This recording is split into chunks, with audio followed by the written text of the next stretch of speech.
John F. Kennedy settles into office as the 35th President of the United States, the youngest man and the first Roman Catholic ever elected to the office. The first president born in the 20th century, he comes to office after one of the narrowest elections in American history. At 43 years of age, Mr. Kennedy takes over the power that for 8 years has been vested in Dwight D. Eisenhower, who at 70 was the oldest occupant of the White House. Inauguration Day dawns on a Capitol that had been almost paralyzed by a full-fledged blizzard. Battalions of snow fighters kept Pennsylvania Avenue clear for the swearing-in ceremonies. Mr. Eisenhower and Mr. Nixon are present at the conclusion to one of the best-managed transitions of power on record.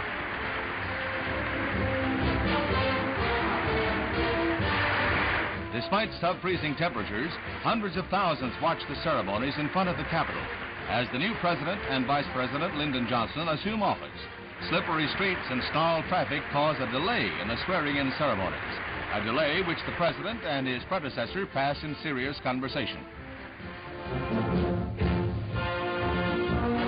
Then Lyndon Baines Johnson is sworn in as Vice President by fellow Texan, Speaker of the House Sam Rayburn. The first time, incidentally, a Speaker of the House of Representatives has administered the oath of office to a Vice President. Then, 10 minutes later, John Fitzgerald Kennedy is sworn by Chief Justice Warren as the 35th President of the United States, with the prayers of 4 major faiths to support him in office. Fitzgerald Kennedy, do solemnly swear. I, John Fitzgerald Kennedy, do solemnly swear. That you will faithfully execute the office of President of the United States. That I will faithfully execute the office of President of the United States. And will, to the best of your ability, and will, to the best of my ability, preserve, protect, and defend the Constitution of the United States. Preserve, protect, and defend the Constitution of the United States. So help you God. So help me God.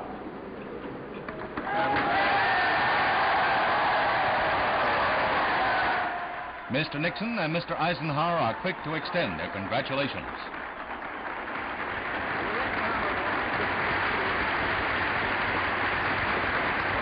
President Kennedy's speech is brief and stirring. Let the word go forth from this time and place to friend and foe alike that the torch has been passed to a new generation of Americans born in this century, tempered by war, disciplined by a hard and bitter peace, proud of our ancient heritage, and unwilling to witness or permit the slow undoing of those human rights to which this nation has always been committed and to which we are committed today at home and around the world. A significant portion is addressed to Latin America.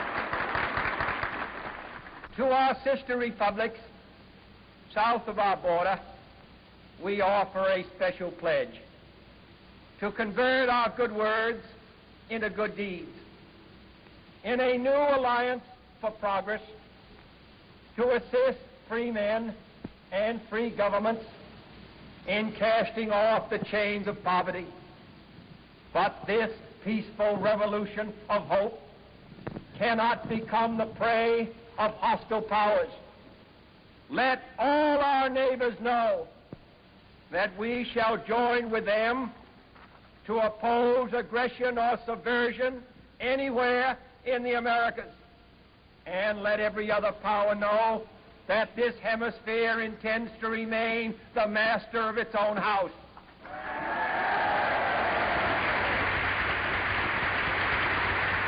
About a half hour behind schedule, the official party lunches in the Capitol, where the others chat as Mr. Kennedy's meal is interrupted to sign the papers formally nominating his cabinet.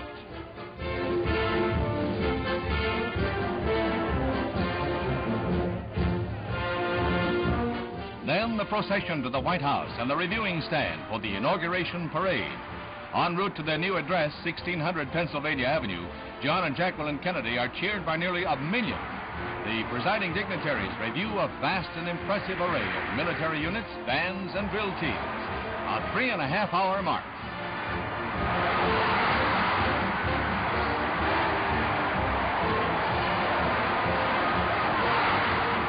Hit of the parade, a replica of a Navy PT boat, like that commanded by President Kennedy in the Pacific in World War II, with most of his crew on hand.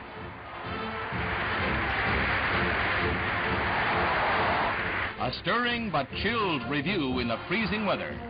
That night, things warm up. After a brief rest, President Kennedy and the First Lady venture from the White House to attend a round of no less than 5 gala inaugural balls.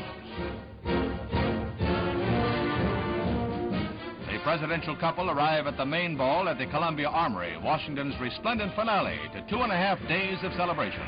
A new era begins under the leadership of President John F. Kennedy.